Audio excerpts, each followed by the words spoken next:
In the 1920s, prospectors looking for gold found uranium here near Elliot Lake. But at the time, it wasn't worth mining. There was no real need for it until the Americans got the bomb.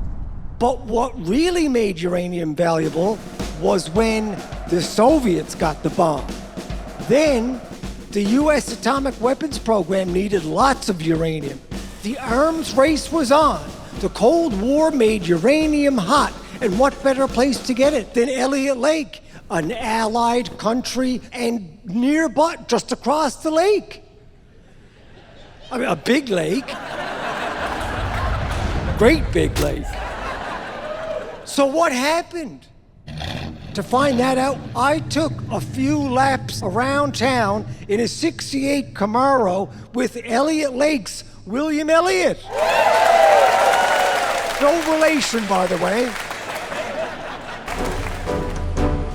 He said out of nowhere, the hills were swarmed with contractors, blasting roads and sinking shafts, building homes. 12 mines eventually opened. Thousands of people came to town.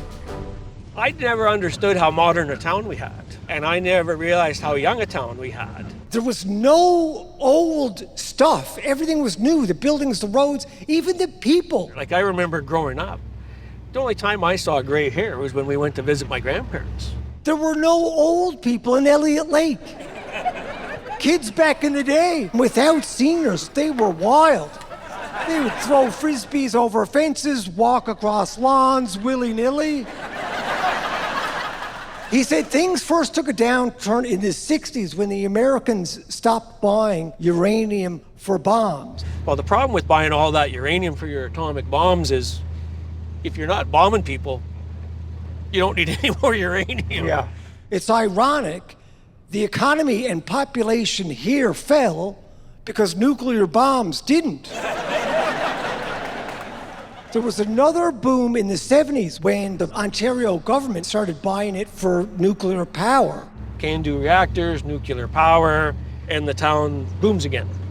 That lasted into the 90s, and then we got whacked again. Cheaper uranium was sourced from a mine in Saskatchewan. So, of course, the government started buying their uranium instead of uranium. In 1996, the last of the mines closed. The uranium capital of the world drastically depopulated. Literally with the stroke of a pen, that industry was gone. And I mean, that was 8,000 workers and all of the associated businesses. And there was a real fear that Elliot Lake would just become a ghost town.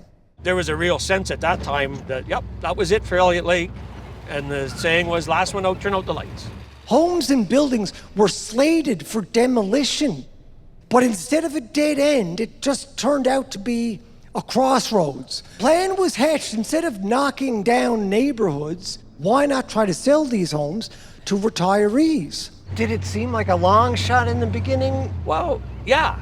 The idea that you're going to import all of these seniors, because we wanted the town to survive. I think the town deserves to survive. The plan worked. The population started rising again.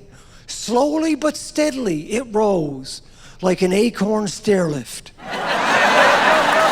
In fact, I met a pilot who's supposed to be retired, but I caught him working remotely, Eric Goodyear. Eric told me he was living on the Bruce Peninsula and he saw an ad in a magazine. We happened to see a advertisement and it says, you can afford to retire in Elliot Lake. And that got his attention. Simple, brilliant. You might have to reword it a bit today just to remind people that retirement is a thing. Maybe it have to be like Elliot Lake.